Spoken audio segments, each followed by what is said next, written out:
Stop shredding her clothes this minute." His girlfriend ignored him and continued tearing at the clothes.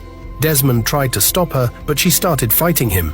Eventually, Desmond beat her, went inside, and brought out her belongings. Ajanigo watched, curious to see the outcome. "Please leave here. I no longer want anything to do with you," Desmond thundered. She stood there wailing and insulting him while Ajanigo shook her head and left. She went inside to change her clothes, and by the time she came back out, the girlfriend was gone. Ajanigo didn't bother telling Auntie Sade what had happened. 2 weeks later, Ajanigo told Auntie Sade that she needed to go back home.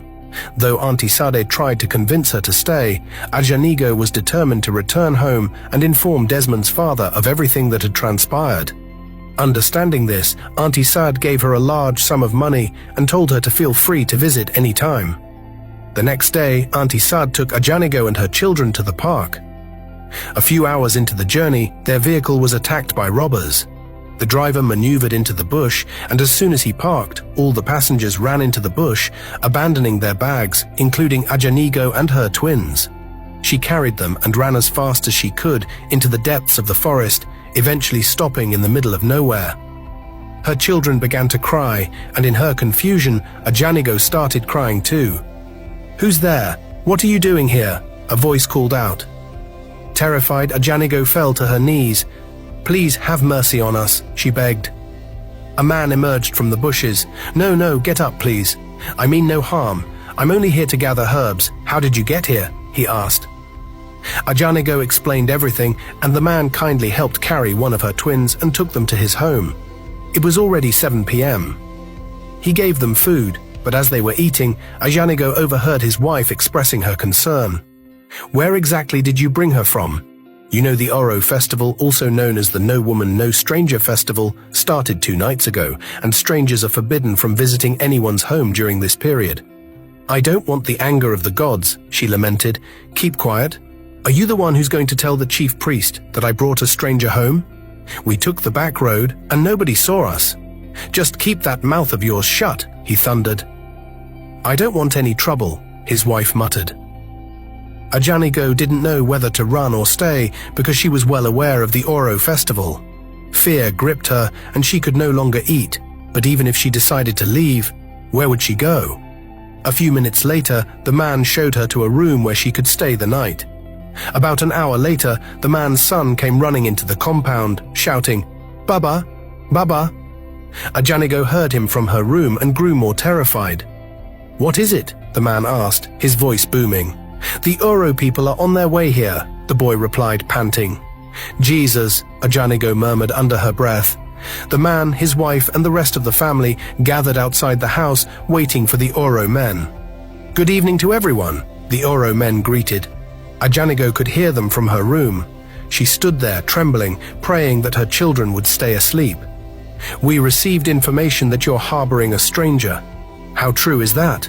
one of the Oro men inquired. "No, we are not," the man replied swiftly. "Yes, we are. Please, I don't want to die. My husband brought home a woman with her 2 children this morning, and I warned him, but he wouldn't listen," his wife lamented. "Your husband is aware of the Oro festival, yet he went against the culture and tradition of the land," said one of the Oro men. "Bring the stranger out here. She and her children shall be used as a sacrifice for the cleansing of the land. And as for you, for bringing her home, you shall face the consequences," said another Oro man. The man's son opened the door to Ajanigo's room suddenly. "Please come out. We don't want any trouble. Just carry your children and come out," he ordered. Ajanigo was already crying, frightened beyond measure. She begged him to take her instead and spare her children, but he refused. She carried her sleeping twins and went outside to see the Oro men dressed in red with palm fronds tied to their arms. One of them held a long staff. "Young lady, we are currently observing our Oro festival, and according to the customs and traditions of our land, a stranger is not welcome during this period. Anyone who tries to harbor a stranger will be sent to the great beyond, and the stranger will be sacrificed to the gods for protection and cleansing," he said, his face stern. Ajanigo fell to her knees, begging them. She told them all she had been through, but they showed no remorse. "What you've been through is none of our business. You only stand a chance of liberation if you're an indigene of our land. If not, nothing can be done," he said coldly. "Bring her and her children along," another Oro man commanded. Ajanigo was wailing, her tears mixing with the dirt on her face. She needed a miracle. "I don't believe my blood and that of my children will be used as a sacrifice," she prayed silently. One of the Oro men helped her up, and she carried her now awake children in her arms. As they took her away, Ajanigo kept looking back, hoping the man and his wife would help. But after only a few steps, the Oro man with the staff pointed it at the man who had taken her in. Immediately there was a flash of lightning, and the man fell lifeless to the ground.